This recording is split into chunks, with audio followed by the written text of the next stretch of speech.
오늘 은혜 받고 성취될 하나님의 말씀은 신명기 4장 25절에서 31절 말씀입니다. 신명기 4장 25절에서 31절 말씀. 내가 그 땅에서 아들을 낳고 손자를 얻으며 오래 살 때에 만일 스스로 부패하여 무슨 형상의 우상이든지 조각하여 내 하나님 여호와 앞에 악을 행함으로 그의 노를 일으키면 내가 오늘 천지를 불러 증거를 삼느니 너희가 요단을 건너가서 얻는 땅에서 속히 망할 것이라. 너희가 거기서 너희의 날이 길지 못하고 전멸될 것이니라. 여호와께서 너희를 여러 민족 중에 흩으실 것이요 여호와께서 너희를 쫓아 보내실 그 여러 민족 중에 너희의 남은 수가 많지 못할 것이며 너희는 거기서 사람의 손으로 만든 바 보지도 못하며 듣지도 못하며 먹지도 못하며 냄새도 맡지 못하는 목석의 신들을 섬기리라. 그러나 내가 거기서 내 하나님 여호와를 찾게 되리니 만일 마음을 다하고 뜻을 다하여 그를 찾으면 만나리라. 이 모든 일이 내게 임하여 환난을 당하다가 끝날에 내가 내 하나님 여호와께로 돌아와서 그의 말씀을 청종하리니 내 하나님 여호와는 자비하신 하나님이시라. 그가 너를 버리지 아니하시며 너를 멸하지 아니하시며 내 조상들에게 맹세하신 언약을 잊지 아니하시리라. 잊지 아니하시는 맹세의 언약이라는 제목으로 말씀을 전가하기로 합니다. 너희는 깊이 삼가라 라는 말씀을 받았습니다. 우상 숭배하지 말고 하나님과 바른 관계를 유지하라 라는 의미가 있습니다. 영으로 존재하시는 하나님 기업의 백성으로 저와 여러분을 삼으셨어요.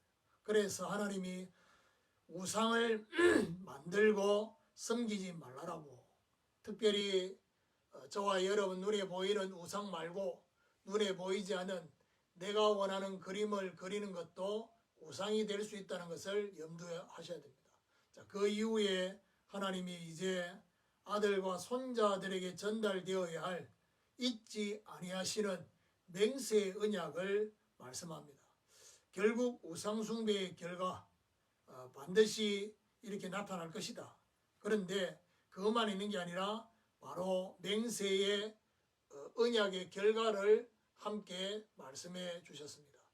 오늘 저와 여러분에게 이런 중요한 응답이 있게 되기를 예수 그리스도의 이름으로 축원합니다. 그럼 첫 번째로 후대의 우상 숭배입니다.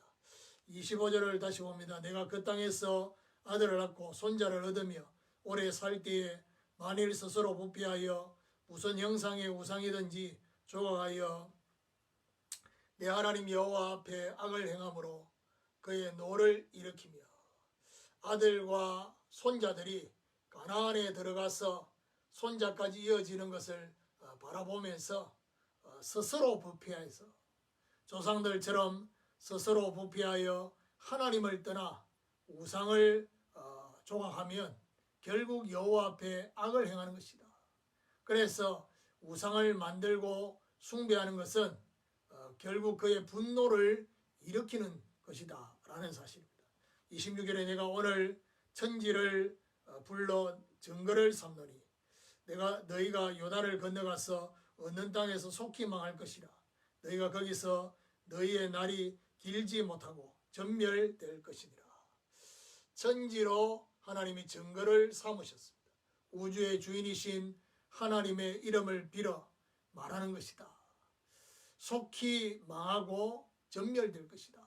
우상 숭배하면요, 가나안 땅에서 속히 망하고 날이 길지 않고 전멸될 거라고 말씀을 하고 있습니다. 두 번째로 흩어져 포로와 노예입니다. 27절을 봅니다. 여호와께서 너희를 여러 민족 중에 흩으실 것이요 여호와께서 너희를 쫓아 보내실 그 여러 민족 중에 너희의 남은 수가 많지 못할 것이며, 하나님께서 가나안에서 전멸되어지는 거기서 끝나지 않고 그 후대들이 여러 민족 중에 흩어질 것이다. 결국 전쟁을 통해서 여러 민족의 포로가 되는 것입니다. 특별히 북쪽 이스라엘, 남쪽 유다로 갈라져서 북쪽 이스라엘은 BC 722년 아수르에게, 또 남쪽 유다는 BC 586년에 바벨론에게 포로가 됩니다. 그래서 분명히 말하느냐, 남은 수가 많지 못할 것이다. 이사야 6장 13절에 그루터기만 남고 다 배임을 당하게 될 것이라는 것입니다. 자, 그러면서 28절에 보니까 너희는 거기서 사람의 손으로 만든 바 보지도 못하며 듣지도 못하며 먹지도 못하며 냄새도 맡지 못하는 목석의 신들을 섬기리라. 포로에서 결국 노예가 되어졌어. 포로로 잡혀와서 비참한 노예 생활로 살아가는데 결국 사람의 손으로 만든 목석의 신들을 섬기게 될 거라는 사실을 말하고 있습니다. 이게 바로 포로의 노예입니다. 자, 그렇다면 세 번째로 언약을 잊지 아니하시는 하나님입니다. 자, 여기서 끝나는 것처럼 보이는데 29절에 그러나라고 시작합니다. 반전이 있습니다. 내가 거기서 내 하나님 여호와를 찾게 되리니 만일 마음을 다하고 뜻을 다하여 그를 찾으면 만나리라. 여기 중요한 말이 뭐죠? 찾게 될 것이다. 여호와를 찾게 될 것이다. 힘든 가운데 하나님을 찾게 되는 마음을 하나님 주십니다. 30절에 보니까 이 모든 일이 내게 임하여 환난을 당하다가 끝날에 내가 내 하나님 여호와께로 돌아와서 그의 말씀을 청종하리니. 끝날에 여호와께로 돌아온 환난을 당하다가 후일에 여호와께로 돌아와서 그의 말씀을 청종하게 될 것이다. 하나님의 은혜로 말씀을 청종하게 된다. 여호와를 찾게 되는 것, 그리고 그의 말씀을 청종하게 되는 것, 전부 다 하나님의 은혜입니다. 자, 그러면서 31절에 내 하나님 여호와는 자비하신 하나님이시라. 그가 너를 버리지 아니하시며 너를 멸하지 아니하시며 내 조상들에게 맹세하신 언약을 잊지 아니하시리라. 자비하신 하나님께서 완전히 버리지도 멸하지도 아니하시는 하나님이시다. 특별히 조상들에게 맹세하신 언약을 잊지 아니하신다. 레위기 26장 45절의 말씀에 그렇게 말씀하고 있습니다. 창세기 17장 1절 8절에 아브라함에게, 출애굽기 19장에 보니까 출애굽한 이스라엘 백성들에게 제사장 나라가 될 거라는 그 언약을 하나님은 잊지 아니할 것이다. 결론적으로 잊지 아니하시는 맹세의 언약, 이 말씀을 적용해 보면요, 과거의 우상숭배가 후대까지 이어질 것을 우려하면서 하나님은 말씀하고 있습니다. 후대의 우상숭배는 결국 가나안의 날이 길지 못하게 되고 전멸하게 될 것이다. 그래서 거기서 끝나는 게 아니라 흩어져 포로가 되고 노예가 되는, 전쟁의 포로로 잡혀가서 노예가 될 것이다. 자, 그러나 언약을 잊지 아니하시는 하나님이 조상들에게 하신 그 언약을 기억하고 은혜와 긍휼을 베풀어 주셨어. 여호와를 찾게 되고 돌아와서 그의 말씀을 청종하게 된다는 것입니다. 조상들의 맹세하신 대로 남은 자를 통해서 하나님은 다시금 언약을 회복하는 이 역사를 이루시는 것입니다.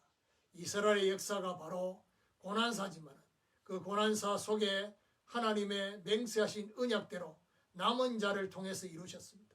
오늘 이 시대에 정말 하나님은 분명히 한쪽에서는 하나님을 저버리고 우상숭배하고 그야말로 모든 것들이 하나님을 이용하는 그 분위기 속에도 하나님은 분명히 남은 자를 통해서 그 다음을 회복하게 하시는 그 역사가 있다는 사실입니다.